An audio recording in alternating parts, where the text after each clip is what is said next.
ఎలా ఉన్నారు? బాగున్నారా? ఈరోజైతే హోమ్ మేడ్ అంటే మన ఇంట్లోనే మనం హెల్తీగా ఫ్రైడ్ రైస్ని ఎలా చేసుకోవాలో నేను మీకు చూపించేస్తాను.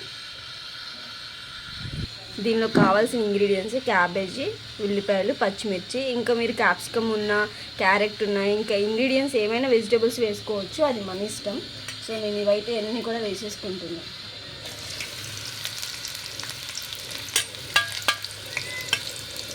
చాలా టేస్టీగా ఉంటుంది, మనకి సింపుల్గా హెల్తీగా అయిపోతుంది అన్నమాట. ఇంట్లోనే మనం ఇలా ఈజీగా ప్రిపేర్ చేసుకోవచ్చు. ఇవన్నీ కొంచెం మగ్గిన తర్వాత వెజిటేబుల్స్ ఏమన్నా వేసుకోవచ్చు అండి, ఇవి మాత్రమే వేసుకోవాలి అనేది ఏం లేదు. క్యాప్సికమ్ కూడా వేసుకోవచ్చు. సో ఇలా కరివేపాకు కూడా యాడ్ చేసేస్తున్నాం. ఇవి కొంచెం మగ్గిన తర్వాత మనం దీంట్లోకి కొంచెం అల్లం చిన్నులపాయ పేస్ట్, ఓన్లీ చిల్లీ పౌడర్ ఇలాంటివి యాడ్ చేసుకొని వేసుకుంటే సరిపోతుంది. ఇంకా దీంట్లోకి అన్ని హెవీ మసాలాలు అయితే అవసరం లేదండి. మీరు కూడా ఒకసారి ఇలా హోమ్ మేడ్గా ట్రై చేసుకోండి. హెల్తీగా తింటాము, మనం బయట తిన్న ఫీలింగ్ ఉంటుంది, హెవీగా కూడా లేకుండా ఉంటుందన్నమాట. సో ఇది మనకు ఆల్మోస్ట్ మగ్గినాయి కదా, ఈ మరీ కొంచెం మాడుగా కొంచుకుంటే కొంచెం మగ్గినాయి అనమాట. ఇప్పుడు మనం రిమైనింగ్ ఇంగ్రీడియంట్స్ యాడ్ చేసుకుంటే సరిపోతుంది. కొంచెం అల్లం చిన్నులపాయ పేస్ట్ని ఇంకా ఇంట్లోనే ఇది రెడీ చేసుకునేది మనం వేసుకోండి, బయట నుంచి తెచ్చింది కాకుండా. పచ్చివాసన పోయేదాకా కొంచెం ముందు కలపండి.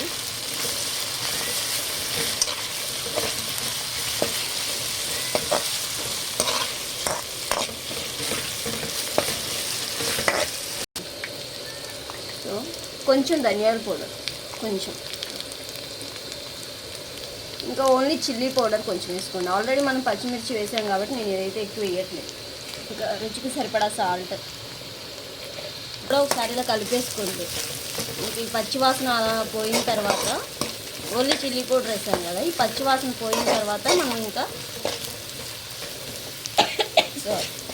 రైస్ యాడ్ చేసుకుంటే సరిపోతుంది.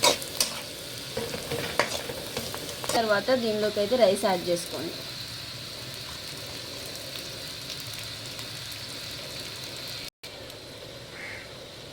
సో చిల్లీ సాస్ కొంచెం వేసుకోండి. ఇది రెడ్ చిల్లీ సాస్, ఇంకొకటి green chilli sauce, soya sauce. So మొత్తం ఇలా ఒకసారి కలుపుకోండి ఇవన్నీ వేసిన తర్వాత. సో ఇది మొత్తం ఇలా కలిపేసుకోండి. మరీ సిమ్లో పెడితే ఈ సాసులన్నీ వేసినప్పుడు ఏంటంటే కొంచెం హైలో పెట్టుకొని కలుపుకోండి. ఇది ఇంత దీనిలోకి మనకి ఈజీగా ఫ్రైడ్ రైస్ అయితే రెడీ అయిపోయింది.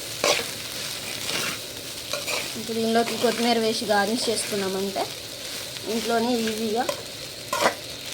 ఇంకా ఎగ్ వేసుకునే వాళ్ళు ఏంటంటే దీనిలో ముందుగానే మసాలాలు అది ఉల్లిపాయలు వేపేటప్పుడు దీనిలోకి ఎగ్ వేసుకుంటే సరిపోతుంది.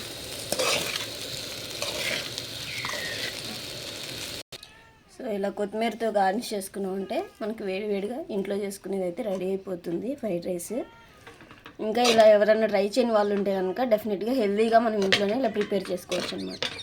దీంట్లో ఇంకా నిమ్మరసం వేసుకొని తింటే మనకి రెడీ అయిపోతుంది. సో ఇదండి, ఇంట్లోనే మనం హెల్తీగా బయట టేస్ట్ వచ్చేలాగా ఇదైతే ఫ్రైడ్ రైస్ని అయితే వెజ్ ఫ్రైడ్ రైస్ అయితే మనం రెడీ చేసుకోవచ్చు అనమాట. ఇంకెందుకండి ఆలస్యం, వీడియో నచ్చితే లైక్ చేయండి, షేర్ చేయండి, సబ్స్క్రైబ్ కూడా చేసుకోండి. Thank you for watching.